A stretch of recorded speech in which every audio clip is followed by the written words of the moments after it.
All right, Monday morning Krug Show. Sam Batesh is in the house. We're going to talk some NFL. Join us. Of course, we're brought to you by Pig and a Pickle. Let's go.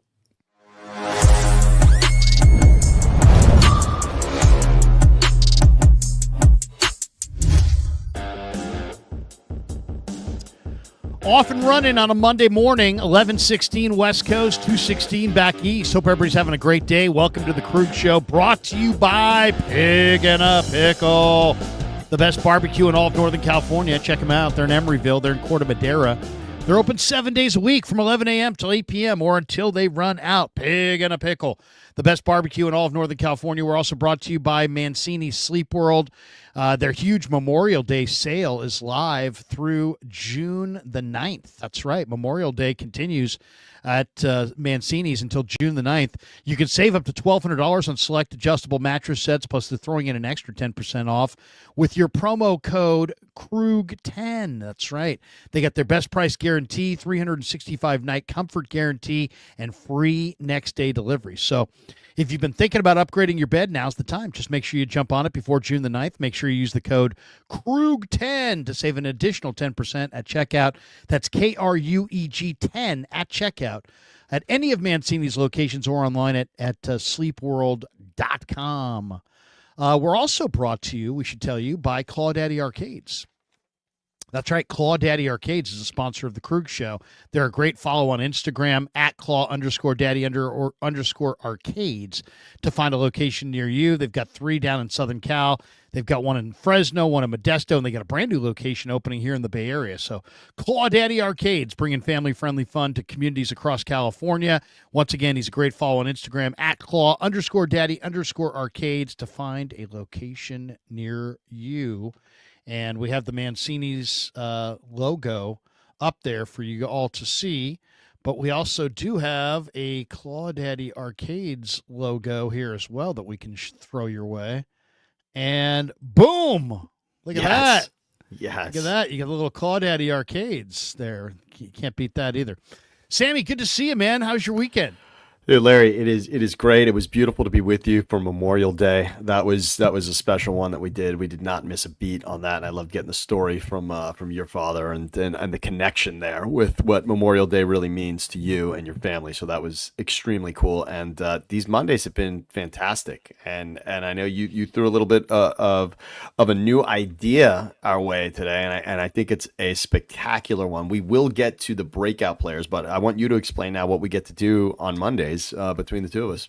Well, I stream an awful lot. I mean, I streamed earlier today with Damon. I'll stream at 2:00 today with the great Grant Cohn. Yes. And I talk a lot of Niners, and it's a lot of Niners. I do occasionally talk some Giants and some Warriors, but it's a mostly Niners channel. And Sammy and I decided we were going to get together on Mondays and do a regular Monday stream. And instead of specifically, focusing on the Niners like I do on so many other streams, that we would focus a little bit more generally on the NFL. And, we're still going to talk Niners, as you'll see today. But yeah, so we're doing an NFL-based live stream every Monday at 11 a.m. Pacific with me and Sam chopping it up. So I'm looking forward to it. We've done 3 or 4 already, and it's gone really, really well, and people are digging it. Lots of people. Heck, I didn't want to hurt Damon's feelings, but we stepped in last week for Damon. People are like, get rid of Damon. Damon, easy. We're not getting rid of Damon. But people really are digging you, Sam, and we're we've been friends for a long, long time, so it's natural for us to get on here and talk football. And let's get right to it. Today we're going to do 6 NFL topics. 6 NFL topics. Bryce Huff, Caleb Williams, Aaron Rodgers, PFF's running back rankings, breakout players, and then we're going to finish with Tyreek Hill to the Niners, a rumor that was floated, or an idea that was floated by Mike Florio last week. So we'll get into all of these topics, but why don't we start with Bryce Huff? Because Sammy, if you don't know Sammy is an Eagles fan, but spent a lot of time here in Northern California, spent a lot of time in Southern California, and obviously the Eagles did something that, some would just say never do. Some would say, hey, if you never, ever, ever deal good players or players that that potentially can help your opponent, never trade them to your arch rival. The 49ers did this. They traded Charles Haley to the Dallas Cowboys, and it probably cost them 2 or 3 Super Bowls because Dallas was good enough to win with Charles Haley, and he was the difference. So a lot of times teams do not want to deal with other teams, either in their division or in their conference if they're rivals. So why did Howie deal with the Niners? Well, I think it's a combination of things. I think it's one, I think there's not a lot of bidders for Bryce Huff, even though I think there are some. I think the 49ers had something that they cared about that made this a go, which is the Niners want to spend less money. The Eagles are not worried about the money. The Eagles want to get good assets. The Eagles made a bad decision to get Bryce Huff. It didn't work out. And so they're looking for a painless way out, and they're willing to pay some of the money, $9 million in year one, to get a better draft choice. So the talk was that the Eagles were asking for a 3rd-round pick around the draft, and the draft came and went, and nobody gave them a 3rd-round pick. So then, the thinking was that maybe teams were offering like a 5th or a 6th-round pick, and that the 49ers said, hey, look, Eagles, if you're willing to pay some money up front, we'll give you a 4th-round pick. We'll beat those other teams' picks by a full round. And that's what I think ultimately happened here. I think the Eagles helped out the Niners by paying some of that money down and making Huff an attractive candidate to them.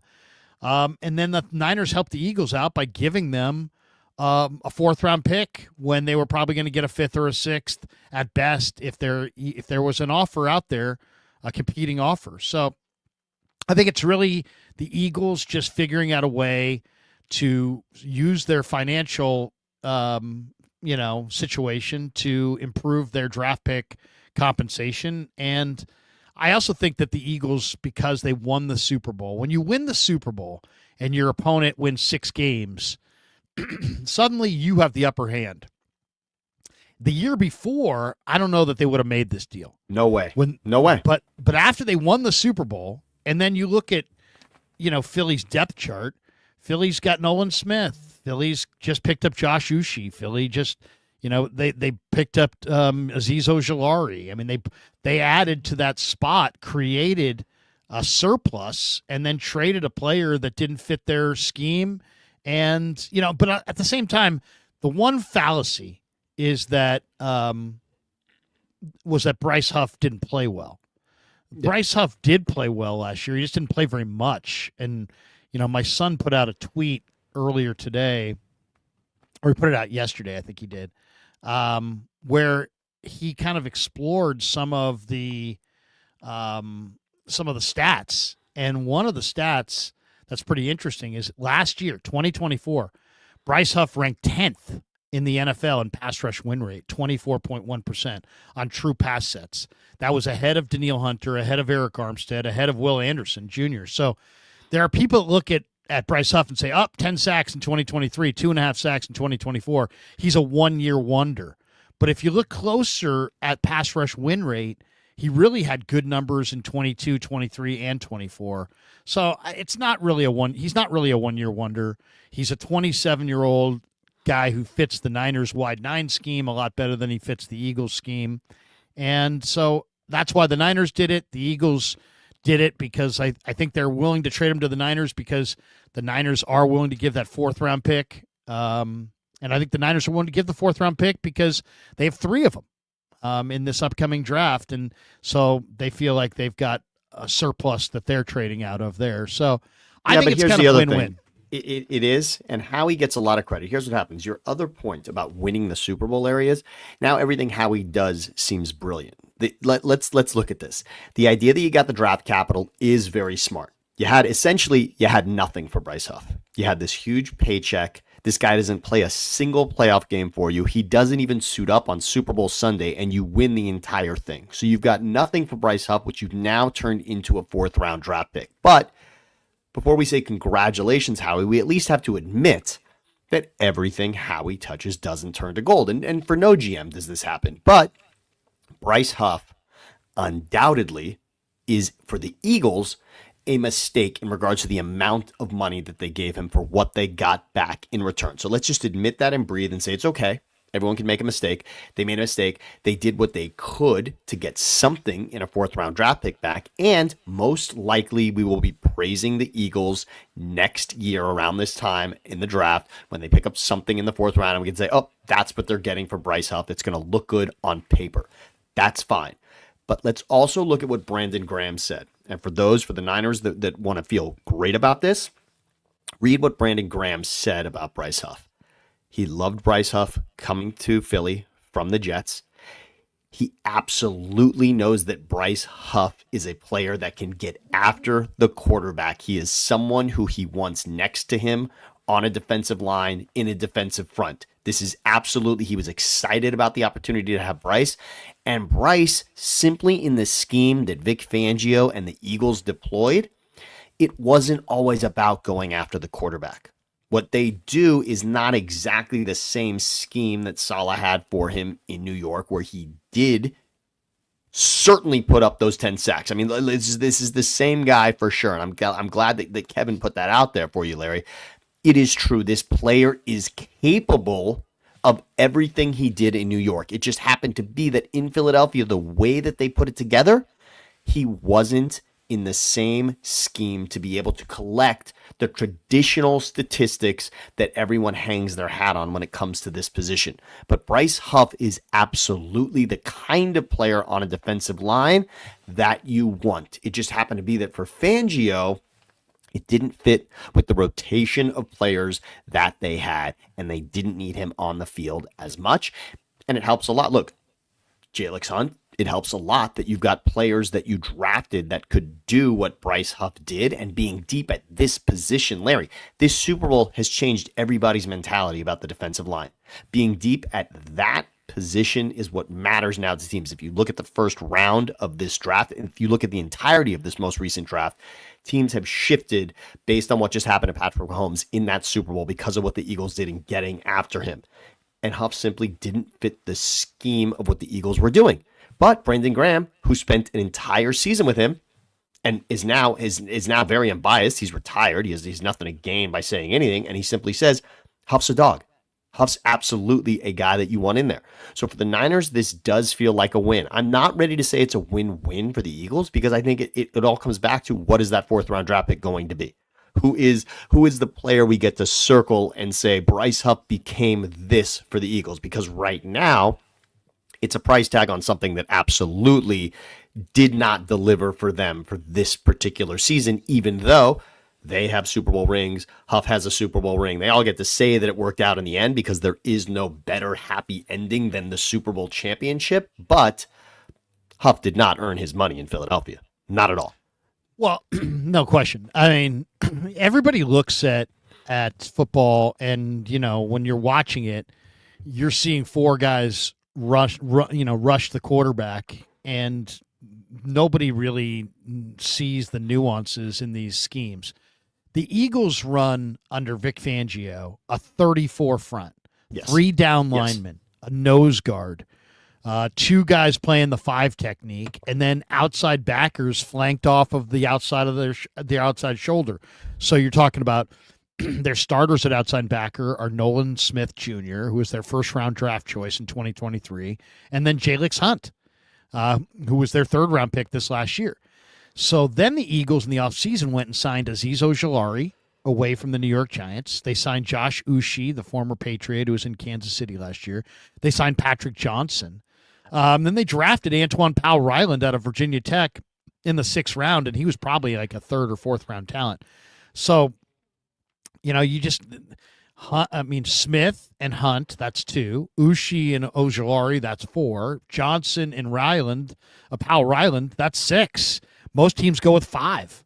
So where does that, put Bryce Huff? He was squarely on the outside looking in, and it's just especially at the price tag. Of course, but I mean, it's really that Bryce Huff is not an outside backer.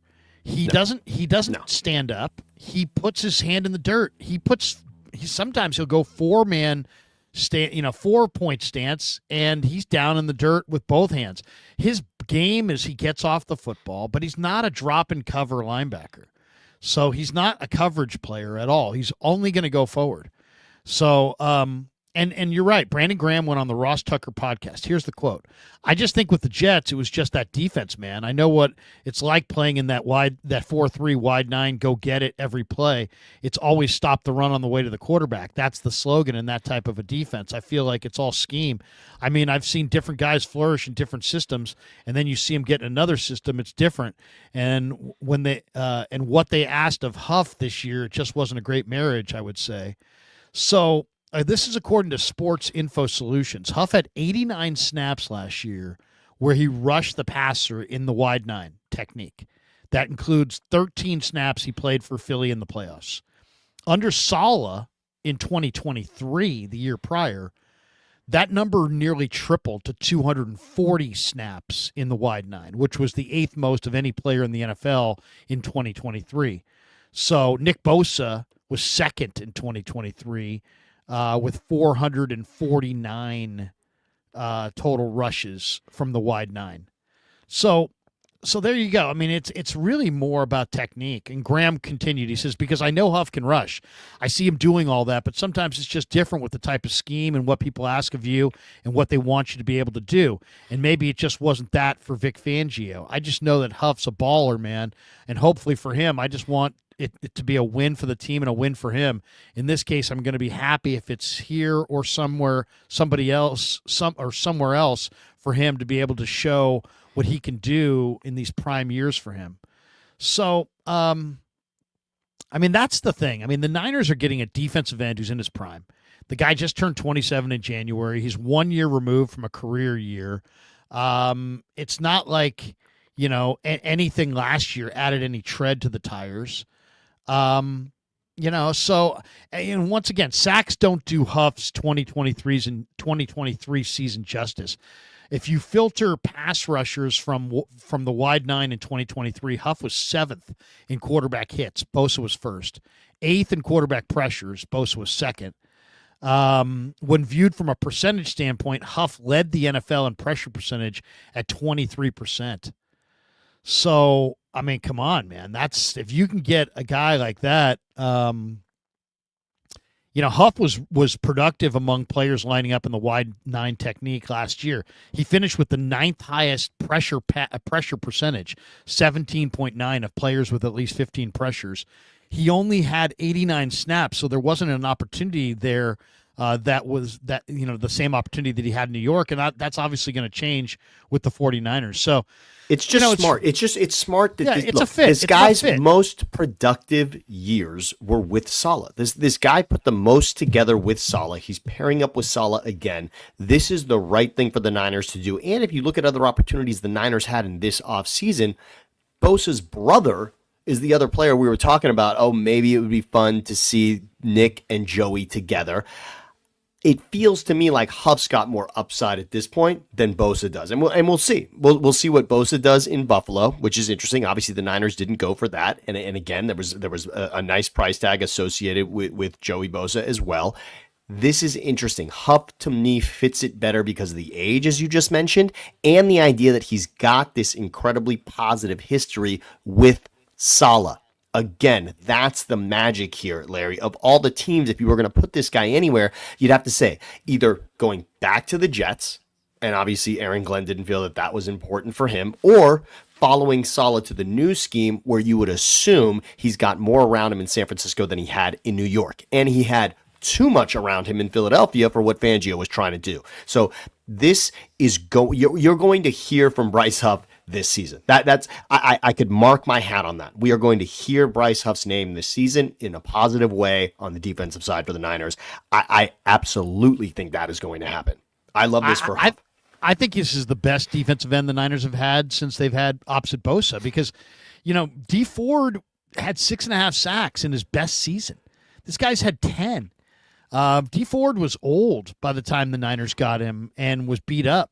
This guy's not. This guy's 27, coming off a year where he was used lightly and should be healthy and really ready to roll. So And motivated, again. I mean, he feels like he's on Yeah. a Super Bowl champion and did nothing, right? He feels like essentially he got credit for the project that was handed in by the group, and he did nothing, and he knows it, and the world knows it. So he's got something to prove now. No doubt, no doubt. So topic number one, Bryce Huff.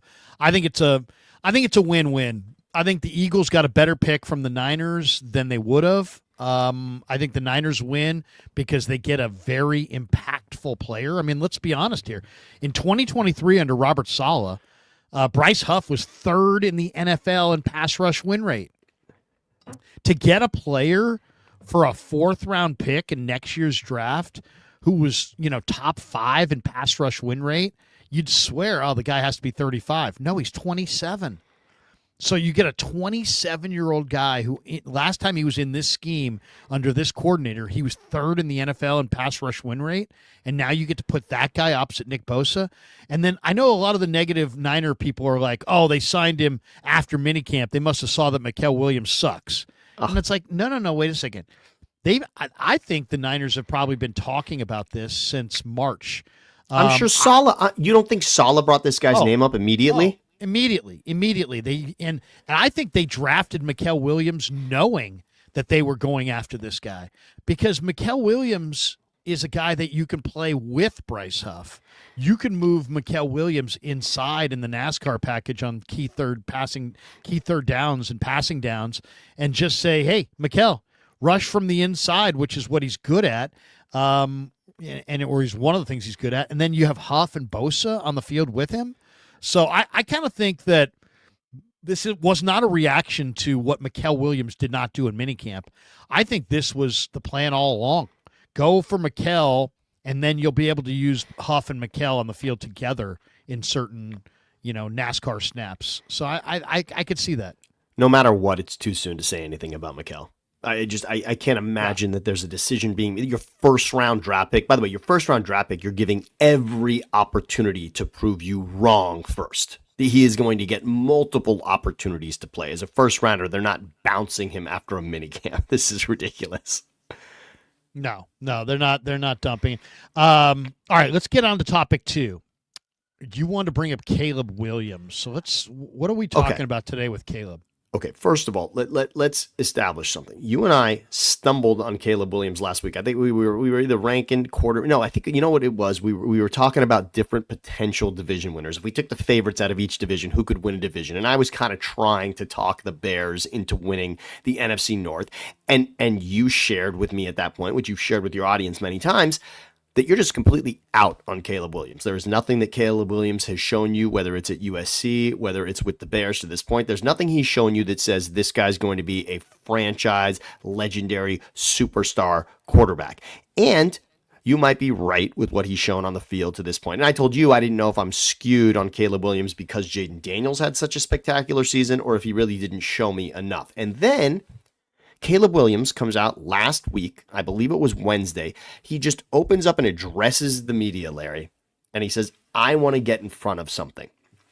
The rumor, not a rumor, Seth Wickersham wrote a book, Larry, and in the book, he entails that Caleb Williams and his father thought a lot about keeping Caleb from going to the draft knowing that he would be drafted number 1 by the Bears. So essentially a little bit of what happened with the Manning family in knowing they were going to go to the Chargers, not wanting that, and essentially telling the Chargers, we will not play for you, which of course Chargers did draft Eli, but they traded him immediately to the Giants. We know that story. But Caleb, essentially the story was going to be similar. He didn't want to play for the Bears according to this Wickersham book. Caleb says, let me get ahead of something.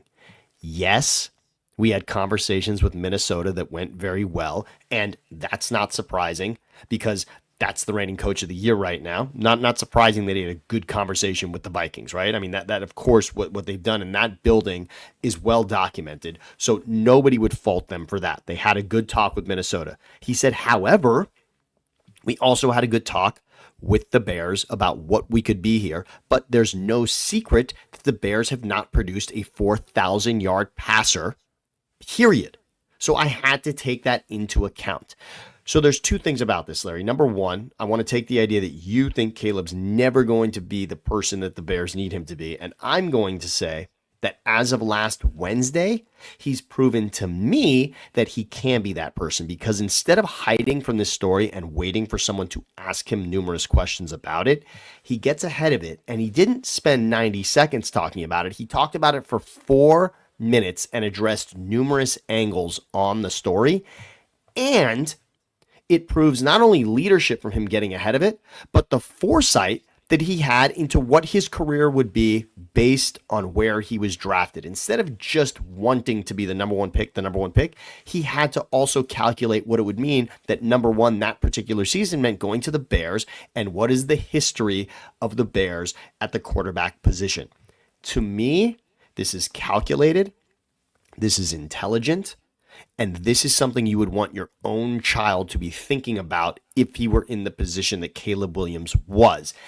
Him getting in front of it, him speaking the way he did, calm and measured about it, shows me this is a turning point in Caleb Williams' career. I will judge Caleb Williams from last Wednesday moving forward and nothing before.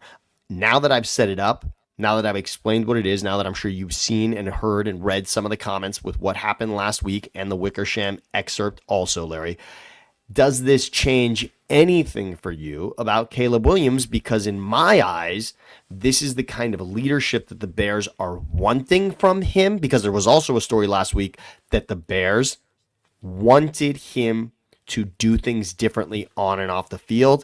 This to me is a huge first step. Well, I mean, there are no excuses. He's got awesome weapons. He's got one of the league's best offensive coordinators. So it's like, if it doesn't happen, it's all on him. Here's at the end of last year, for those who like Caleb Williams, you can gravitate towards these numbers. Caleb Williams in his last 3 games against defenses that ranked first, second, and seventh in EPA per play allowed threw for 827 passing yards, 5 touchdowns, no picks, and had 143 rushing yards. And this guy says he has a chance to really end this season on a strong note in the last 5 games. Things are really clicking. All right, so this was tweeted out whenever it was tweeted out. It was obviously last year. So he's had some stretches of good stuff for sure. But he did set an NFL rookie record for pass attempts without an interception. He had 232 passing attempts without an interception. But this right here, to me, is one of the main reasons I don't like Caleb Williams. I didn't like Caleb Williams in college. I don't like him now. He holds the ball way too long, and he takes a ridiculous amount of sacks. And this right here is a graph where you want to be in the top. You want to be in the top right quadrant. Who's in the top right? Or who? And this thing, you want to be right of the middle. Yes. So the bottom axis is pressure to sack ratio. How much pressure do you have versus how many sacks do you take? The best in the league is Josh Allen. The worst in the league is Caleb Williams. The top to bottom axis is average time to throw on pressures. And so you've got, if you look to the right of the middle, you've got Josh Allen, Lamar Jackson, Patrick Mahomes, Kyler Murray, Joe Burrow, Brock Purdy. You got a lot of good quarterbacks there. Jordan Love. You also Jared Goff, Stafford. You also have some quarterbacks that aren't great. Derek Carr is now retired. Bo Nix. I don't love Bo Nix. Mac Jones, Bryce Young, Anthony Richardson. But then almost all of the quarterbacks to the right of the middle are better than the quarterbacks to the left.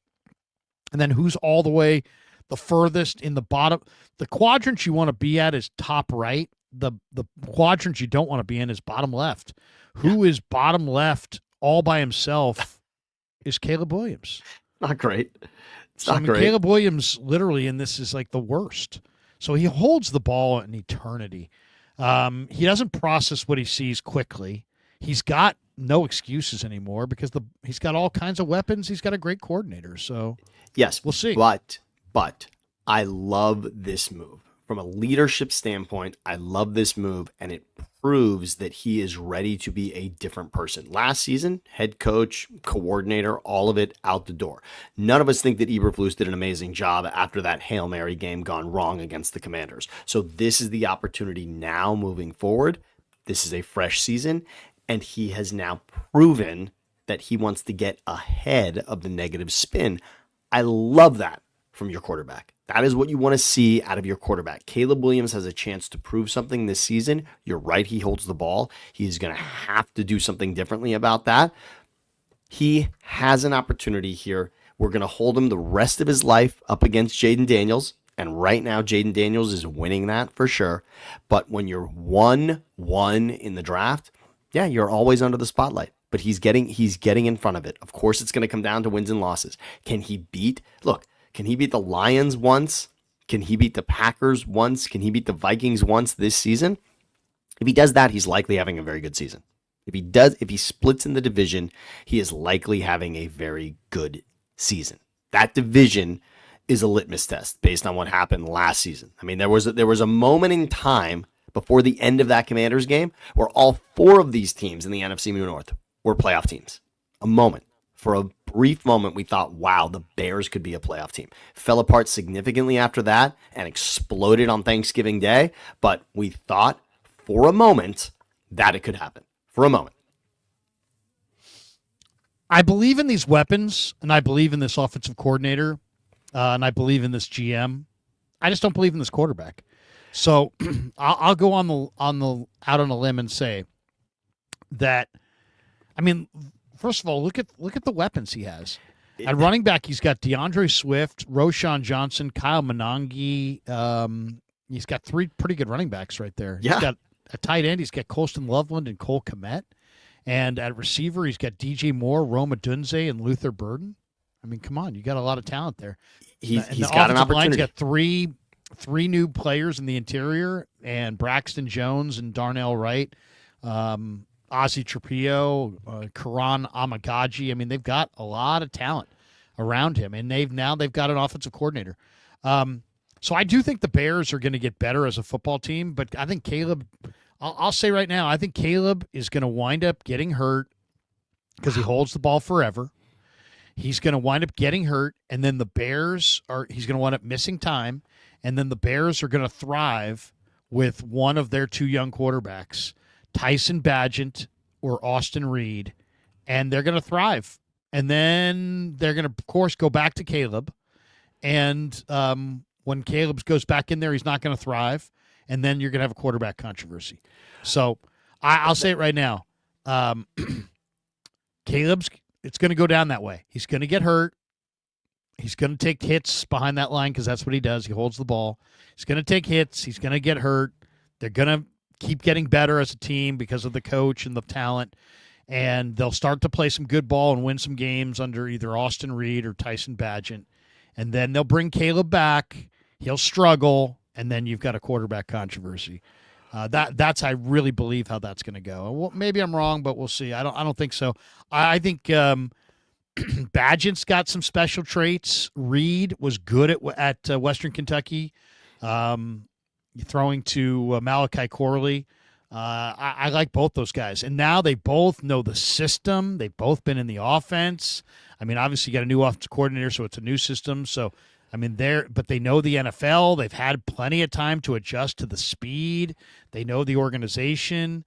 I would not be surprised at all if Bagent and Reed rise up and give Caleb a run for this job. One of these days, we're going to do our bold predictions for 2025. I love this as a bold prediction because if it happens, Larry, everyone is going to point back to you because there is nobody right now saying that the Bears have a quarterback issue. And you are. And so I love that. For purposes of what you and I do, which is supposed to say something that is going to be memorable for people here, I love it. I don't want to die on a hill that Caleb Williams is going to be amazing. I only want to be on the hill that says Caleb Williams is going to be, he is not going to be a bust first round pick for the Chicago Bears. That's it. All right. We'll see. There's good and bad that we can point to for sure. All right, let's get to topic number 3. Aaron Rodgers. This is good. Certain marriages are made in heaven. The Aaron Rodgers Pittsburgh Steelers marriage is made in hell. I mean, there's no chance that all those tough people from PA are going to admire some kid from California with his, whatever Chico, California, Ayahuasca, yeah. Aaron Rodgers and his weirdo comments and his weirdo whatever.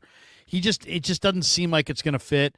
And then it's like, really, Steelers? I mean, I realize Russell wasn't great, Fields wasn't great, but you're literally going to the Steelers, I think, are headed for a crash and burn. I think we're looking at the end of the Tomlin era. I think this is going to crash and burn. The Steelers have a tough schedule. The Steelers, I think, are going to probably struggle this year. And Aaron Rodgers, really? I mean, you're going to go to an older quarterback. You got rid of Pickens. It's like, and Rodgers, it seems like either he doesn't want to be there or he's very lukewarm about continuing to play. He's not showing overwhelming enthusiasm, it seems, to be in this spot. I just can't see it working out. I mean, I can't think of any quarterback that ever kind of just sat out the offseason and kind of nominally was part of a team and then signed late and then did anything.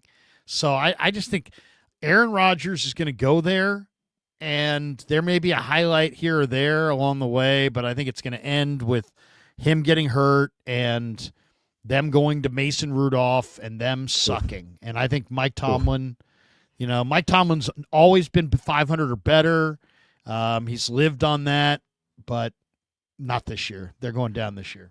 Okay. I actually don't even think this is just a Pittsburgh conversation. So June 2nd, which is where we are today, Larry, this is the day, and yesterday really was the day when the Jets were able to say, all right, we officially said goodbye to Aaron Rodgers because the money is now gone. So they get to now have the cap relief of not having Aaron Rodgers on their books. It's a June 1st designation that you make. It's just the news gets out well ahead of that. So June 1, the Jets get to say goodbye to the money in regards to Aaron Rodgers. So right now this looks tremendous for the Jets because they're saving $30 million essentially with Aaron Rodgers no longer being a part of their franchise. So whatever that weird conversation that he described with him and Aaron Glenn, he couldn't believe they flew him there just to say goodbye, which I think, by the way, that was totally the right thing to do. The respect that they showed him by having him come in to have a face-to-face conversation is the only way that turns out positively. I know he was trying to spin it as a negative. Why make me come there? Well, it would have been better on FaceTime or on the phone. No, they flew him in. That was the respect that he deserved, and they did that. The question now is, will he start week 1 anywhere? Because he's told the Steelers essentially, don't wait for me. Larry, if someone told you don't wait for me, my decision is don't wait for me before you do something else at that position. So he's saying, don't wait for me before the draft. When everyone thinks, oh, Shador's going to slide to 21 to the Steelers, because he told them, don't wait. Before the draft, don't wait. That lukewarm, you would love to get in a bath for lukewarm. For what Aaron Rodgers has given you, that is a freezing cold shower. Don't wait is a cold shower. So there's something about him that doesn't love this situation. I have no idea what it is. But my question to you is, will we see him start week 1 anywhere? Right now, I'm leaning no. That he just that he will wait for a situation to open up, but he's not excited about going to join the Steelers. I think he's going to retire. I think he's going to retire and leave them in a lurch. I don't think he's going to play. I just don't buy it. I mean, I know there's people that say he's joined a Pennsylvania country club and all this talk, and maybe, but one, I don't think it's going to work if he does play. But two, even if he doesn't, I think it's more likely that he just says, you know what, I'm going to ride off into the sunset and just does it, makes the announcement July 1st or July 5th or something. I don't think he's going to do it. I don't think Well, he's look, going to come back. it could very well be, but well, look, the YouTube page that I'm on, we love Krug Show. We're here for this, but also we're streaming today at Thinking Out Loud, Siciliano and Sam. And I want to point to, and that's because Andrew Siciliano and we do a podcast together. And Andrew, I thought, pegged this immediately and perfectly in regards to Rodgers. And I doubled down on it, and I reminded him, and I said, I think this is actually best case scenario. Forget about all the places Rodgers could go to start week one. What if Rodgers hangs out and waits? He already waited through the draft. Now he waits for the season to start. And now any of the 32 teams can have a quarterback situation. I mean, look at the Colts, right? Is there a possibility that the Colts don't love what they're getting out of Anthony Richardson and maybe don't think that Daniel Jones is going to take them to the playoffs? And then they say, you know what? What if we get Aaron Rodgers for 10 weeks in here? Now we can contend for the division. Aaron Rodgers is going to have 32 options as opposed to right now where we think he's got one in Pittsburgh. If he waits for things to unfold a little bit, now he can go somewhere that actually has the support that he needs. I still think Minnesota was the best situation. I didn't think handing it over to J.J. McCarthy made a ton of sense. And I sort of loved that Favre and Rodgers both did Packers, then Jets, and potentially could also then do Vikings. And remember, Favre took the Vikings to an NFC championship game after the disaster he had with the Jets. Rodgers could follow that same path potentially, and I just thought Minnesota has the infrastructure and, of course, the receivers for him. So I still love Minnesota as an option. And what if JJ isn't everything that Minnesota's thinking? They could still go after it. So if he waits, there are 32 options. Right now, there's one. Wait and see what the best scenario is. That's what Aaron Rodgers should do. But I mean, how does that? What does that do to Pittsburgh? I mean, Pittsburgh wants to go to the playoffs. They're screwed. Right now, they're screwed. Skylar Thompson. Well, they're Mason Rudolph. Right now, they're Mason Rudolph. And that's bad. They're Mason Rudolph. It's bad. It's bad. But then again, here's the other thing. You know what else to consider? Here's something else to consider. Now, it's in division, but Cleveland is sitting on a lot of quarterbacks, and so is New York, the Giants. The Giants and the Browns have a plethora, and frankly, they are overflowing with quarterbacks at the moment. By the time training camp sorts out who's actually starting and backing up in those situations, there are going to be players on the New York Giants roster right now and on the Cleveland Browns roster right now that are going to be offered practice squad opportunities as a quarterback, and they could be your starters for the Pittsburgh Steelers. I mean, again, Kenny Pickett, he could be an odd man out in Cleveland. Could happen, right? What if they love both draft picks? What if they love Dylan Gabriel and Shedeur Sanders? That's very possible. And then they want Flacco to start the season. Kenny Pickett could be out. Kenny Pickett's got a positive history in Pittsburgh. He could end up being the quarterback. So I think there are other little options within there. It's not amazing, but Jameis Winston could also end up being the quarterback in Pittsburgh based on how training camp goes. What if they love Jackson Dart and they know they want Russell to start? And Pittsburgh comes in and says, okay, we'll take Jameis. I mean, it's really interesting. There's a lot of teams that, have very interesting quarterback rooms. If I'm Pittsburgh, I may call up Philadelphia and say, what do you want for Tanner McKee? Yeah. He proved it in two different games. Look at the Niners and look at Philly. The Eagles have Jalen Hurts, established starter, Tanner McKee, terrific young backup, Kyle McCord, 6th-round pick out of Syracuse, really good draft choice, and then Dorian Thompson-Robinson. DTR. Yep. Who I kind of like. And then the 49ers at quarterback are almost in a equally good spot. They've got Brock Purdy, established young quarterback. They got Mac Jones sitting behind him, NFL starter, I think. Technically playoff level, Mac Jones. Remember, if you're going to spin the positive, he took the Patriots to the playoffs. 2015 Pro Bowler. Not 2022 Pro Bowler. Curtis Rourke. A lot of people like Curtis Rourke, and then Tanner Mordecai has got a good arm and has 4.4 speed. So the Niners. I mean, if Curtis Rourke played in the preseason, I think they're going to redshirt Curtis Rourke probably this year. But let's just say he played in the preseason and played well. A team like Pittsburgh could come knocking. I mean, it is interesting when you look around the NFL. You either have a guy or you don't. And the good teams like the Niners and the Eagles have multiple guys. I mean, I think the Eagles could make the playoffs with Tanner McKee. I think the Niners can make the playoffs with Mac Jones. I don't think Pittsburgh can probably make the playoffs even with their starter. They're looking. I'd rather have Tanner McKee or Mac Jones than Mason Rudolph. There's going to be another quarterback there, and as every day passes, and I want to resonate with everyone. Don't wait for me is what Roger said, and I just want everyone to think about themselves, whether it's on a dating profile or a job interview. I mean, don't wait for me is really as close to no as you can get in this world. If your girlfriend says "Don't wait for me," it's over. It's what is that? Yeah, exactly. Is that good? I mean, there's no.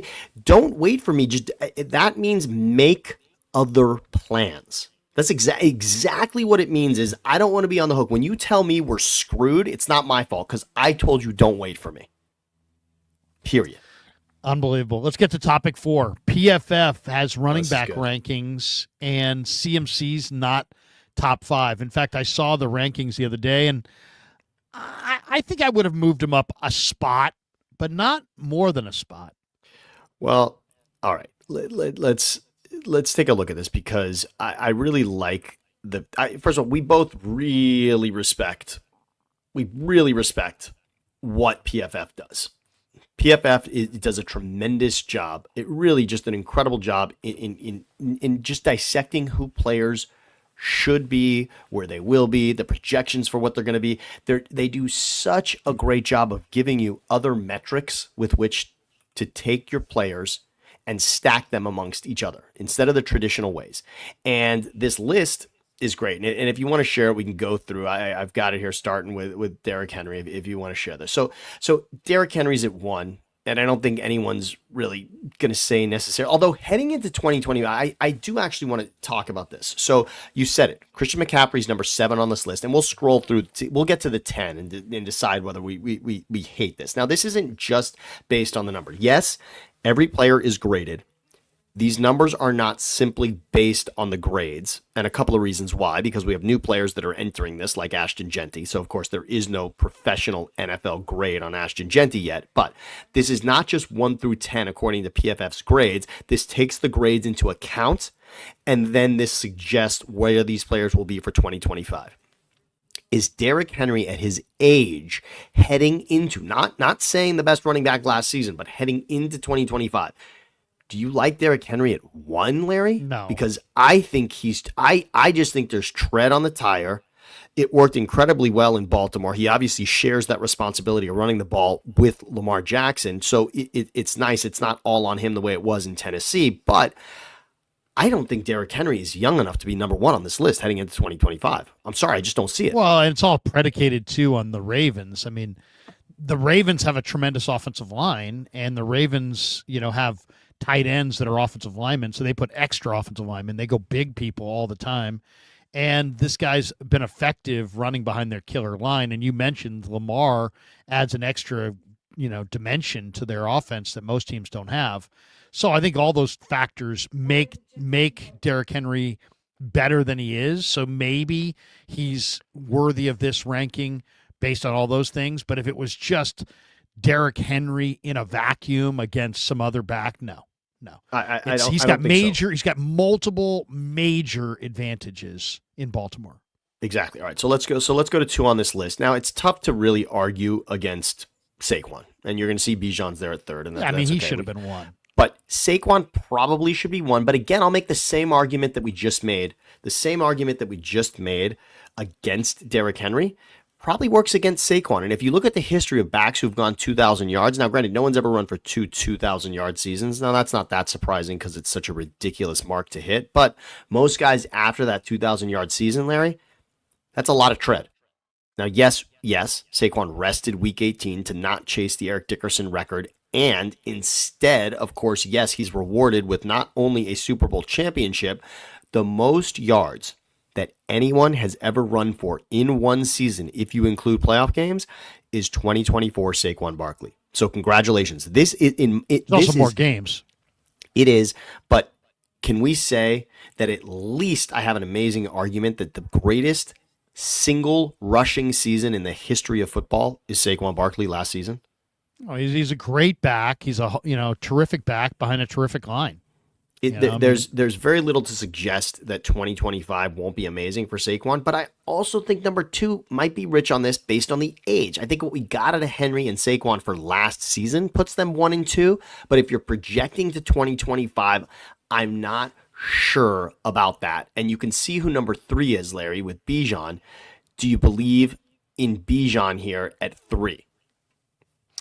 I mean, personally, if it was all based, if it was all based on going forward, I would have Bijan 1 and Gibbs 2, and Barkley and Henry down the list. Yeah. So let's scroll through because I want to have a Christian McCaffrey conversation, and then there's another guy who I actually think should be number 1. But for now, let's just scroll through and show everybody. So we've got Bijan at 3, Jahmyr Gibbs is at 4, which is really interesting because Jahmyr Gibbs plays with David Montgomery. David Montgomery. How can you not have that as part of the conversation here? He absolutely has the greatest benefit of anyone on this list. Jahmyr Gibbs is the only guy on this list who is in a dual backfield. Can we just say that? It is a dual backfield, period. Yeah, I mean, and Montgomery does a lot of the hard stuff between the tackles. So, yeah, Jahmyr Gibbs is spectacular, but he's being saved of a lot of the knocks on the shoulders that he would get if he ran between the tackles like Montgomery does. And you could say similarly for Bijan with what Algier gives them. All right, Josh Jacobs here. I got to say this much. Josh Jacobs had maybe this was the greatest run of the season. Larry, do you remember? I believe it was Thanksgiving. It might have been Christmas, but it was what Josh Jacobs did. I believe it was Dolphins, Packers. Jacobs had an unbelievable run this season, just as far as one play. And I understand we're not basing this. This isn't just the top plays. This is the top players heading into 2025 at this position. But I was so impressed at what Josh Jacobs brought to the Packers. I would have sworn that the Raiders chewed up everything that Josh Jacobs had to give, and he wouldn't be at that level, but he absolutely was for the Packers. Jacobs was a difference maker at this position. I loved, and in many ways, I don't know. I mean, there are Packers fans who probably miss Aaron Jones, but I thought Josh Jacobs filled that in beautifully. I mean, he can do it all. He can do it all. He's got great contact balance, and he's just a hard guy to bring down. Yeah, no, he's a big time player for sure. He was distorted because he was with the Raiders, and the Raiders were so bad defensively that he didn't get a chance to run the ball in the fourth quarter. You're never going to fully realize your potential as a player as a running back if you're on a losing team that doesn't run the ball in the fourth quarter. Well, ask Saquon Barkley. Obviously, the difference between being on the Giants, and being on the Eagles, that made all the difference. And for Jacobs, look, Jacobs was record-setting with the Raiders also. Remember, Jacobs was the best back in football 2 seasons ago. So it's not crazy to see him on this list at 5. Now, here's where it gets interesting to me. So this right here, this 6 and 7 with Bucky and McCaffrey, you said it, maybe slot him up a list. I want to make an argument that Christian McCaffrey should be number 2 heading into this season. And I understand injury is gonna everyone balks because of injuries at this position, of course. But how far removed are we from Christian McCaffrey being, without argument, the greatest back in football? Are we a season and a half away from that statement being true? 2 seasons at the most? I think it's 1.5. And obviously you can't say if not for the injury, because that's real and you have to recover from that. And then to get back up to speed where you're out racing everybody in this league is a different level. That's an elite level that you have to reach again. But what McCaffrey brings to the table, surrounded by the weapons that he has on this team, McCaffrey heading into 2025, he's the one that thinks it's on him that this team only won 6 games. He came to a team that was vying for an NFC championship, got them over the hump and into the Super Bowl, and then he's injured and that team wins 6 games. Christian McCaffrey has a lot to prove. He's excited that he's no longer running for a franchise that was going nowhere in Carolina. He wants the Niners back in the Super Bowl, maybe more than any other player on that roster. Christian McCaffrey feels that it was on him because he was not available last season. Christian McCaffrey heading into this season is capable.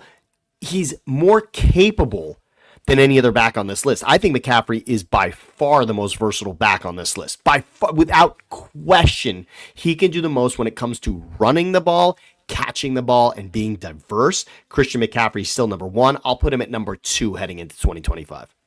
I mean, I want to see him utilized better. I mean, to me, stop handing him the ball and letting him take all these hits and throw him the ball.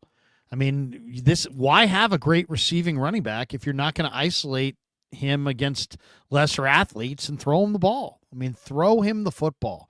I want to see them throw him the ball a little bit more than just hand it to him. I want to see a little bit more creative usage for McCaffrey than what they've had recently. And you just said it, creative usage. I want to bring that term out because you know what that is code for? Deebo Samuel. So there's no more creative player in the Kyle Shanahan scheme than Deebo Samuel. No one was more unpredictable as to what he could do snap after snap than Deebo, because Deebo as wide receiver to be lining up in the backfield, taking a handoff. That he's unlike any other receiver in that regard. So he's out now. So your creative urgency that this offense has had with Shanahan now focuses back on McCaffrey, that Deebo is not there to take some of those creative snaps. Those creative snaps are now back for McCaffrey. That's why I see him as number two heading into this season. See, I can't go number two because he didn't really get. I mean, what's happened here? I mean, the guy had he had tendonitis in both Achilles, and now he didn't play very much. And now here it is a year later, and he's back, and we're supposed to believe he's healthy. So what happened to the tendonitis in both Achilles? I think there's one season. Again, we all know that at 30 at this position, it's a dangerous number to be at. But as we can read here for PFF, this is the age 29 season. There's one more absolutely top level elite production out of Christian McCaffrey. We are going to see it in 2025. There's so much to prove there. It's ridiculous. So we got to 7, and now I want us to go through it. If these are the 7, and we'll go through them again, I just want to go 1 through 7 and show this again and let people know, and then we can reset. But it's Derrick Henry 1, according to PFF. It's Saquon 2. This is heading into 2025. It's Bijan at 3. Jahmyr Gibbs at 4. That's ridiculous. Josh Jacobs at 5. Bucky Irving at 6. And McCaffrey at 7. So now if we say that, what would be your top 5 heading into this season if you had to rank it quickly, Larry? And this doesn't have to be perfect. And if you want, I'll go first with the way I see it. Who's 8, 9, and 10? Connor. So you got Connor at 8, and there's someone that's not on the list, which I think is just we're gonna have to bring him up. But Connor's at 8, Achan's at 9, and at number 10 to round it out is Kyron with the Rams, of course. Okay, so I would probably, if I'm just going, I'd probably start with Bijan. Okay. As 1. Gibbs is 2. Okay. And who's 5? So 5 on this is Jacobs. Jacobs would be 3. Okay. Then Barkley would be 4. Okay. Then Derrick Henry would be 5, and then probably Bucky 6. And McCaffrey 7. I can't move McCaffrey up because there was nothing done to those Achilles other than rest. And so now what as soon as he gets back into playing, isn't he going to stop resting? And isn't the tendonitis and the Achilles going to return? I would say logic suggests it would. So as much as I like McCaffrey to bounce back a little bit, I think we're naive if we think that he's not over the Achilles injuries. They're just quieted down. Okay, but he's also the usage on him, and we talk about tread on a tire for a running back. The usage for last season for McCaffrey is down for the others on this list. Not to mention Henry and Saquon, we know, ran the ball a lot, and they had heavy runs on them. They were the lead back in a full season for each of these guys. Obviously, they each had a game of rest, but this is tread on a tire. They're healthy. Yes, fine. I said McCaffrey at 2, so I'm going to stick to it. I'll put him in there at 2. I think Achan's number 1.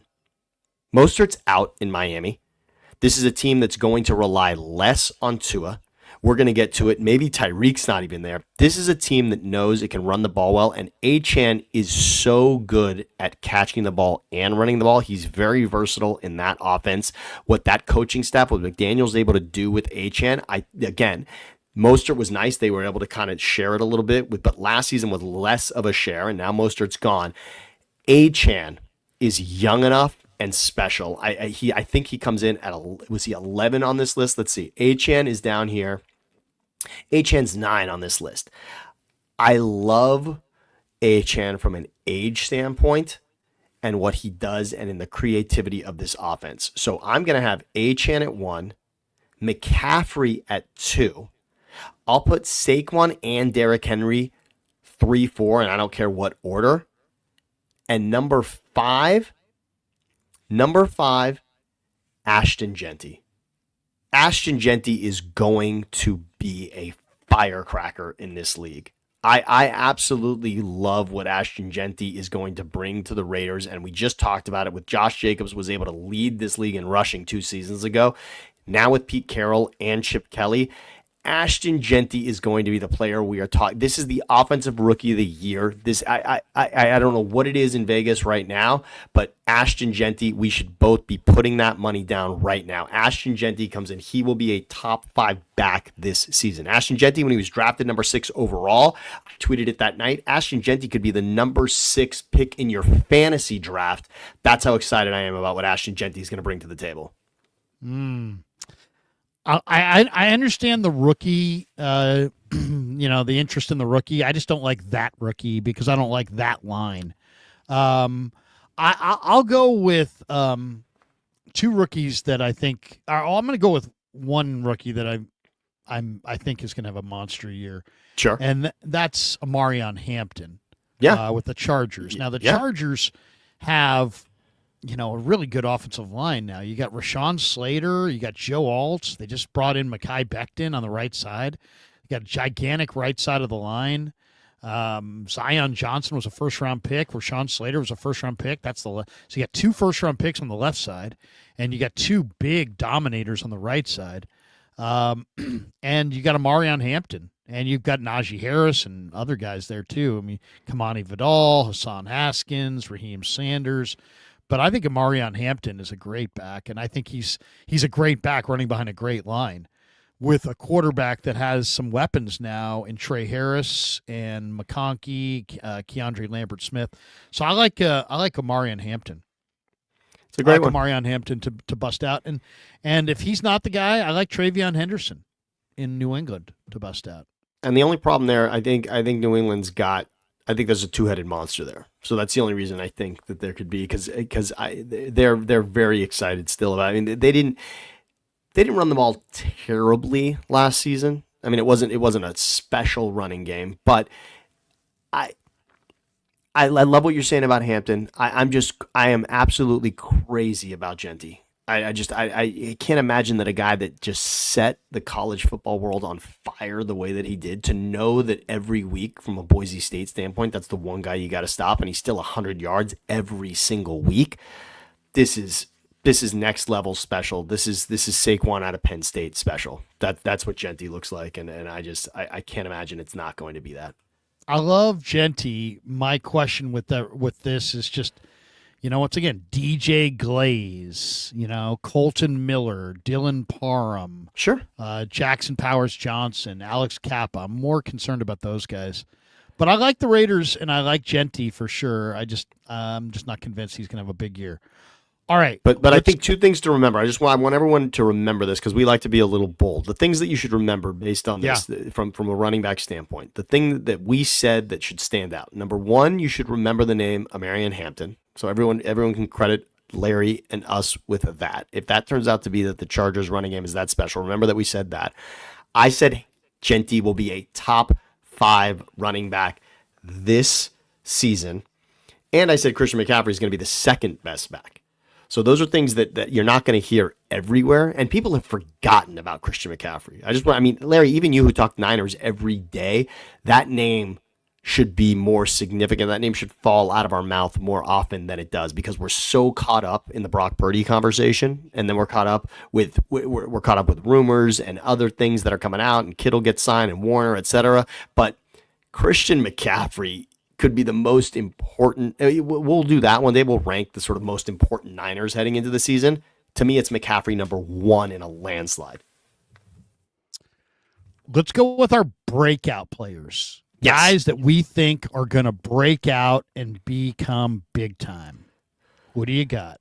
Okay, well, we're going to go 5 each. 5 breakout players each. Okay, so I guess because I just said it, why don't we just, it'd be stupid not to just follow on the tails of this. Ashton Genty is he, as far as being a rookie and being able to make an impact immediately, the way that Jaden Daniels did that for Washington this past season, Genty is going to do that for the Raiders. Now, this is a little bit of it is, yes, what Genty did at Boise State, but it also has to do with the fact these Raiders are so remade, Larry. It's tough to say that what the Raiders did last season, that any of that will carry over, because you're talking about Pete Carroll, Chip Kelly, Geno Smith. How different is this team from what it was a season ago, right? I mean, quarterback, coach, offensive coordinator, running back, all of those are different heading into this season. I mean, that is if your wife came home with new coach, running back, quarterback, offensive coordinator, I mean, that's not just changing her hair color, right? I mean, that is just like a totally different woman walks in. That is a makeover that you would be into. That's like a Halloween costume, all right? That is as different as you can be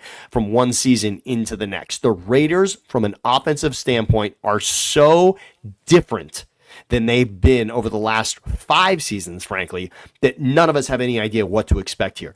This is going to be a special offense. Genty is going to be a huge part of that.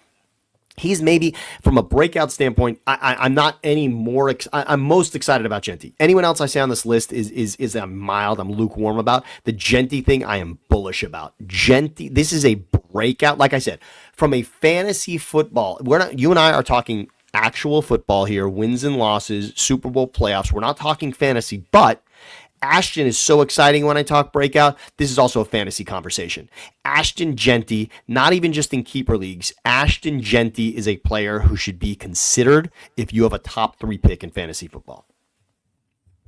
I agree. I think he's going to be really, really good. All right, I'll see your Genty, and I'm going to go with Isaac Guerendo. Ooh, yes. I just really believe watching Guerendo on the practice field that there's so many ways for Shanahan to get Purdy the ball to him. They can hand it to him. They can throw it to him. They can throw it to him down the field. They can throw it to him around the line of scrimmage. I just think watching Guerendo move out there on the practice field, he even looked more explosive, bigger, more explosive than ever. I just think Guerendo is he knows the offense. He'll be utilized correctly. I think they're going to throw it to him. I think he has an unbelievable year. I think we're talking about Guerendo in a major way as this season goes on. All right. I think this is going to be a guy that's not just going to be like known by Niner fans. I think this is going to be a guy that's known by the league. The league's going to know Isaac Guerendo. He's just too big, too fast, too good of a receiver, playing with too accurate of a quarterback. I think he's going to be big time. All right. Well, then I'll take your Niners conversation and leave it right there in San Francisco. Now, when you say breakout, this is usually someone who hasn't done much that you're then saying is going to have a stat line that's worthy of looking at. It could be a rookie, or it could just be somebody who you think is going to break out. And again, I'm going to say for my list, it's going to be important for us to remember that breakout means essentially taking a huge step. You're like in another tier. To me, breakout just means now we're talking about another tier. And the guy I want to talk about is Jawan Jennings. Jawan Jennings, who had his breakout last season, you could argue, right? I mean, in many ways, that was Jennings' breakout season was 2024. Jawan Jennings is going to be a top 5 wide receiver this season. Jawan Jennings is that special. What I saw in the first game against the Rams with Purdy and Jennings. Now, granted, the Niners did lose that game late. It took a punt return. I don't even know how they lost that game in regulation. That makes no sense at all. That was such a baffling loss by the Niners last season. Which one? This was the first game against the Rams, where the Niners had the huge lead and gave it away at the end. And I don't even know how. And remember, that was a game with. Well, what happened was a 50-yard bomb. Yes. Tutu Atwell beat Mooney Ward. That game was awful, but If you look back, I believe was that no Kittle, no Debo, no McCaffrey. I believe it was those three that were out of that game. Yeah, And I sounds believe right. Ayuk might have been in that game, but I know there were three significant offensive pieces out, and I believe McCaffrey and Kittle were at least two of them. So Jennings and Purdy were, and that was a Jennings hat trick game. Jennings and Purdy were so good in that game together, but it showed me, all right, here's a game without Debo. And now you're talking about a season with no Debo. In other words, who's filling that Debo production? Ayuk, we don't really know what we're going to get out of Ayuk, right? I mean, Ayuk also is coming off an injury here. So we can't just say Ayuk's going to take all of that. Jennings is the guy who has a chance to remake this offense with Purdy. Jennings and Purdy have a connection. We proved it. We saw it last season. Jennings had his breakout season, but I'm talking about Jennings being in a conversation with top tier elite receivers in this league. Jennings has a chance. If the Niners are going to go where we think they're going to go, when we look at their schedule and we say the Niners are definitely going to be a playoff team, are going to vie for an NFC championship, for them to do that, Jennings is going to have a special season. Jennings was 25 yards short of 1,000 this season, and he didn't play even close to all of the games. Jennings with full production behind, what, he played 10 games this season, Larry? I think Jennings played in 10 games this season. Jennings, over the course of 16, 17 games, this is exciting. Jennings has a real shot to be a superstar here. And I remember last season, and I remember before the season started, you know who was excited about Jawan Jennings? Ocho Cinco. I remember Chad talking about this on Inside the NFL. He said Jawan Jennings was sort of like a breakout candidate for him for last season. And by the way, he nailed it. I mean, he absolutely nailed it. It was true. Jennings was that special. Jennings for this season is going to another level. I see Jawan Jennings as an absolute superstar that we'll be talking about when next season is halfway through. It's a good one. It's a good one for sure. All right, with I'm going to go with Jalen Noel for Houston.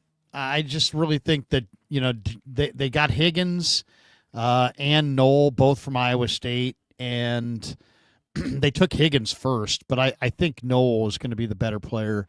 They have Nico Collins. They have Jaden Higgins. They have Christian Kirk. I mean, they have John Mechie and Tank Dell. And, I mean, they got a bunch of receivers for sure. But Jalen Noel is just super, super spectacular. I think he's going to wind up being C.J. Stroud's number one receiver in front of Nico, in front of Higgins, in front of all those other guys. So give me Jalen Noel. I just think that there's something really spectacular about Noel. He separates. He's got hands. He's got run after the catch ability. I think he has a huge year. So breakout number 2 for me is Jalen Noel. I like that. So number 3 for me, again, a guy who, as a rookie, certainly was a name you remember. And in the Super Bowl, he was great. But Xavier Worthy, in a full season of Mahomes, no longer being a rookie, in a season where we think Kelsey may not be quite at that level. Yes, Rashee Rice is going to come back, but this is already a season under their belt without Rashee Rice. Didn't really get what you wanted out of DeAndre Hopkins. It became clear in the Super Bowl who Mahomes needed to go to. Yeah, DeAndre dropping balls in that. Kelsey wasn't running great routes, and Worthy was the only guy who made a difference. Granted, a lot of it garbage time, but Worthy, everyone sees him as just this deep speed threat, and that's what he was early in the season, Larry. But couldn't you have said that about Tyreek Hill early in his career? I mean, Tyreek Hill was not running. The route tree for Tyreek Hill early in his career was not special, and they say that receiver is the toughest. Ask Bill Belichick how many receivers he hit on in the draft. It never happened. It's a very difficult position because there are layers to it, and you have to understand the entire offense, and obviously every play isn't coming your way, and to develop a significant route tree, that simply takes time. There are very few guys who make a significant impact as a rookie, and Worthy did. And now with an entire offseason, with everything not being new, with Andy Reid and Mahomes, and knowing that they already had a special season under their belt, Xavier Worthy has a chance to be Tyreek Hill for this Chiefs offense. I love Xavier Worthy, and of course, considering who his quarterback is, I don't think it's any kind of a stretch. I just want to say, yes, as a rookie, he did break out. We knew his name early on. In the first game, he made a splash play. But Xavier Worthy could be the answer that the Chiefs had not had at wide receiver, and they may have hit on it with their draft pick last season. That's a good one. I'm going to go Michael Penix for my number 3. I just really believe Michael Penix is going to have a huge year. The Atlanta quarterback, he's got the weapons. The team is good around him. He's got a great arm. He's healthy. I think Penix is one of the major bust out candidates of the year. I like Penix, and I guess I just have this fear that Penix is going to be handed the reins and not quite live up to it. I don't know. I don't know why that I have that weird feeling about it. And I still, you know what? I have this weird loyalty in a way. I don't know why I have this, but I have this strange loyalty to Kirk Cousins. I think it's something about the 500-yard game just continues to stick with me, and I can't see Penix as living up to that. But if I was going to argue Penix, I would say the game week 17 against the Commanders, they lost that game in overtime, and that could have put them in the playoffs. They would have had a chance week 18, more of a chance than they had. And they lost that game to Washington, but Penix was very good in that game. I'm just not, I don't know why I'm just not quite there, but I'm not. All right, so here we go. This will be a name that people in the NFC West certainly know about, but I want to make a preface here. Again, I'm talking about going into a different tier. Trey McBride is the best tight end in football. Trey McBride is going to be the best tight end in football in 2025. Now, right now, there are Hall of Famers ahead of him in Kelsey and Kittle, of course. But in regards to what McBride is going to be this coming season and in the seasons moving forward, and certainly over the course of the next decade, there have been so few difference makers at tight end outside of the two guys that I just mentioned that everyone's waiting on Pitts and maybe Laporte is that guy. Trey McBride makes that offense click in Arizona. And had he had more than 2 touchdowns over the course of last season, everyone would be having this conversation already. He's going to stumble into the end zone 10 times next season without question. And he already is the leading threat for Kyler Murray. And anytime Murray needs a special play, it comes down to McBride. McBride is absolutely built for this. He is the Rob Gronkowski of this generation. Trey McBride is going to revolutionize what happens at the tight end position, and he will be tight end 1 next season, and he will be the kind of keeper fantasy draft pick at tight end moving forward. Trey McBride, Trey McBride, Trey McBride. Remember that name, because at that position, there will be no one more special soon. Wow. I like that one. I'm going to go with Marvin Harrison Jr. Oh, same team. Okay. Marvin Harrison Jr. is a major talent. And, I just think he's ready to bust out. He's got Michael Wilson and Zay Jones, and, they've got some other receivers there, Dortch. And McBride, as I just said. I mean, McBride, it helps. It frees him up in that offense. McBride, yeah. And I just think I could see Marvin Harrison Jr. just taking it to the next level. I could see the same for Malik Neighbors and Brian Thomas in Jacksonville, and Malik Neighbors with the Giants. But there could be Dart. He's a rookie. Lawrence, I don't know about. You mentioned everybody talks about McBride, but that Marvin Harrison Jr. now gets to play in the shadow of that. So I'll go Marvin Harrison Jr. as a bust-out guy, number 4. And there were games last season. Larry, I thought it happened. I really did. I can't remember the game, but he had like 100. Did he have 190 yards in the first quarter in one game last season? I think he did it. When he absolutely showed that he can be every bit of the person you're talking about. It just happens so infrequently. And I don't know if that's, I have no idea. It was Arizona, just, I don't know what they were doing from an offensive play calling stance, but there was no consistency there with what Arizona was doing offensively. I thought I thought it happened already, and then it just fell off a cliff. How can someone like Marvin Harrison disappear in games? There were games where he had 10 yards. I don't even understand that. Marvin Harrison, you're right. I mean, there's 2 guys in this offense. I obviously said McBride is one of them. So here's another guy I'm going to say. So now for my number 5, and this is going to be pretty far off the reservation for people. And it's a shame that I didn't come up with a defensive player, but this is going to be another running back. But Cam Scatterbo has such a chance to be a do-everything player for an offense that we're not excited about right now, for a team we're not excited about right now. But you mentioned Malik Neighbors. Cam Scatterbo, who the Giants drafted, what he did at Arizona State. Remember, Arizona State had an unbelievable season, Larry. I mean, Arizona State was in the playoff, even if it wasn't an expanded playoff. They were one of the 4. Arizona State was that special because of Cam Scadaboo. And if you watch the New Year's game, the playoff game against Texas, just pick up that game in the final 8 minutes with Arizona State trailing Texas 24-8 and watch what Cam Scadaboo does to tie that game and put Arizona State in position to win that game. He's running the ball in the end zone. He's catching 50-yard passes down the field. He threw a touchdown pass in that game. Every part of what Saquon Barkley took away in going to Philly from that New York offense, Cam Scadaboo can fill into. Now, to suggest that he's Saquon Barkley, I understand is going a little far, but Cam Scadaboo has a chance to be the gadget specialized player for the Giants that they are missing once Saquon walked out the door. Cam Scadaboo, keep that name in your mouth and remember where it came from. Levi, my son, he just says that name randomly to me all the time, Larry. After watching that game on New Year's Day, he'll say Scadaboo and rip a helmet off his head every once in a while. He just loves what Scadaboo did, but promise me that you'll remember that we said it. Cam Scadaboo, breakout player 2025. All right, you're going to go to rookie running back. I'm going rookie running back. I'll go with Marion Hampton. I think Hampton's going to be a great player. I think he's going to be a great player right away. I think the Chargers have a line.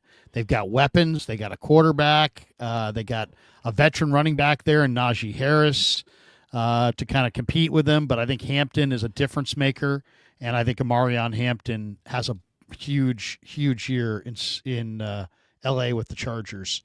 And that would be my guys. So your five guys are Genty, Juwan Jennings, Xavier Worthy, Trey McBride, and Cam Scadaboo. I'm going Isaac Rendo, Marvin Harrison Jr., Jalen Knoll, Michael Penix, and Amarion Hampton. I love it. I think that's great. And I was trying to think on defense. We'll come up with it next week, but I was trying to think I'll give you one on defense that I really like. I like Rook Ororo in Atlanta to be, is their second round pick. He's going to start as a defensive tackle. I just think he's an absolute monster. And now that he understands what he's doing in year two, I think Rook Ororo is going to be really, really good. And I'll give you one local one too. Just from watching practice the other day, Jacob Cowing. Did very little for the Niners last year. Jacob Cowing is going to do a lot more this year. A lot more. And I guess if I'm going to say defense, I mean, Travis Hunter, that's unfair because he could do it on either side of the ball. So I'm going to say James Pierce. I think Atlanta, in getting the 2 first-round draft picks the way that they did to steal back into the first round and to completely remake their defensive line, I'm going to say they're going to figure that out. They have to be better on the line, and if they are, it's because James Pierce is special. Last thought as we go with the 6th spot of topics today. Tyreek Hill to the Niners is an idea that Mike Florio threw out. What do you think? I'll just throw it to you that way. I mean, everybody knows that Tyreek's had problems off the field. He might be a little too hot for the Niners to touch. I love him as a receiver. I don't know that it fits unless you could move Ayuk in the deal to get him. But if you could move Ayuk in a deal to get him, I probably would consider doing it. I have no problem going with Tyreek Hill, but of course I don't know exactly what kind of a character this guy is or lack of character. So that being said, I'd be concerned because of domestic violence and those kinds of issues. But if those things checked out and you could get Tyreek Hill, I wouldn't mind him. Kyle Shanahan, Tyreek Hill, it's a win for me. I mean, we talked earlier about gadget plays, which are out the door with Debo, and now you bring a lot of that back with Tyreek, end around, etc. Tyreek Hill, what he did in Miami, there were those of us who thought Tyreek may not resurface after going to Miami, right? Oh, maybe it was Mahomes and maybe it was Andy Reid. Look at what he did in Miami. Again, for anyone who thinks you and I are not high on Tua, and if anything, we think that a lot of what Tua has done at this point is due to Tyreek Hill. Tyreek Hill, Brock Purdy, Kyle Shanahan, I love, and Christian McCaffrey. I mean, you talk about a flag football team, which we haven't really talked about, but that is going to be a thing in a few years. But I love Tyreek Hill in the short term, Larry. I mean, if you're talking about what do I think about a decade of Tyreek Hill, 5 seasons of Tyreek Hill, I don't necessarily love it. But if you tell me the first year that Brock Purdy's making $50 million, he's got Tyreek Hill instead of Debo to throw the ball to, why don't I love it? I mean, again, if you're not taking money out of my wallet, you're just saying we can play in a dreamland where Tyreek Hill is there a team, is there a roster in football that wouldn't take Tyreek Hill? I mean, who's going I to think say everybody no to would take- Tyreek Hill? Yeah, everybody would take the player. It's just a matter of, the person. Do you want the person? And the Niners have pretty high standards when it comes to character. I don't know that he would fit their standards, but if he did, I'd take the player in a heartbeat. Let's hit 3 supers before we jet. Yes. Frappa says, Larry, thoughts on trading for Brees Hall? Ooh. Apparently he's available. Him and a safety would help a lot. I kind of like Jordan James and the Niner backs. I mean, I kind of like Corey Kiner.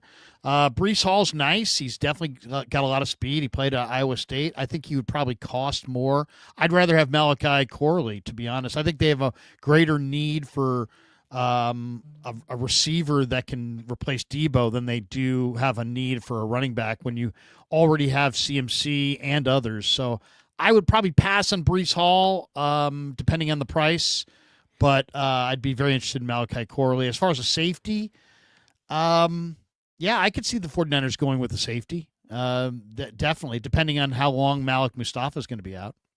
No question. This is funny when I read a statement like that, Larry, and it's so funny because this is like in baseball when you say we're a starting pitcher away from contending. Like it's such a big difference, and safety can be one of those, right? I mean, when you're weak at that position, it lets up so much. And I've said this often. How many teams are happy with their secondary? As a fan, it's so hard to love your secondary because every time you're watching your team get burned in a game, you're cursing at your cornerbacks and your safeties because that's where those plays go. So few teams love, just like few in baseball, who loves their bullpen? If you're going to the bullpen, things are not going well. Nobody loves their bullpen, and nobody really loves their secondary. It's so few and far between. No fly zone, Legion of Boom. There's been a few, but not often. Nobody's in love with their secondary. No, it's a good point. It really is. Jake McCoy in the house says, Larry, do you think this could be a year where the Niners transition CMC to more of a pass-catching threat please to prolong his career? They should. They should, absolutely. Run him less between the tackles.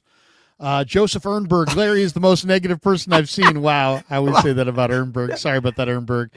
I don't mean it personally. I actually thrive. I love your negativity, Joseph, but thanks for touche, I should say. And by the way, Larry, can I say this much? You love the Niners schedule.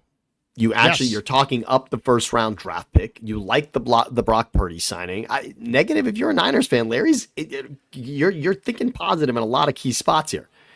I mean, it's all relative, right? It's all relative. If you say 5 or 6 positive things, but Ernberg, that's just Ernberg's joking with me because every time I say, I love the nobody's more negative than Joseph Ernberg. Okay, so perfect. Okay, perfect. Giving it back. Touche. I love it. I love it. He's fighting back. Ernberg, I appreciate that. Anyway, that's going to do it for us. Sammy, what do you got cooking the rest of the day? And we should tell people, everybody who's watching this, Sam has his own YouTube channel with the great Andrew Siciliano, and give him a like and a follow over there at his channel. And tell people, Sam, if they don't know where your channel is or how to find it, give them the 411. Please come find us. Just type Thinking Out Loud Siciliano and Sam into the search bar. Thinking Out Loud Siciliano and Sam. Andrew and I, once a week, are doing a podcast. We've got videos up there on the page as well. Also, I hang out with Larry on Mondays. I hang out with Damon on Thursdays as well. And every once in a while, JT the Brick, our buddy who's hanging out with the Raiders, JT will drop me into his as well. You can catch me there at Thinking Out Loud Siciliano and Sam. And then the podcast on Apple Podcasts or Spotify, Thinking Out Loud with me and our buddy Andrew Siciliano, who you remember, of course, from Red Zone Sundays. And he's no longer there, but you can find him now with us. Claudaddy Arcades, thanks to them. Thanks to Mancini's. Once again, use the code KRUG10 at checkout at any Mancini's locations to save an additional 10% or online at sleepworld.com. Thanks to Pig and a Pickle for being the title sponsor of the Krug Show. Hit a like and subscribe over here. Hit a like and subscribe over at Sammy's channel. Sammy, we'll talk to you next Monday. Cannot wait. For Sammy, I'm Larry. Have a great day, everybody. Grant and I will stream at 2, so about an hour and 15 minutes from now. See you then. Peace. Yeah, never met a man I've been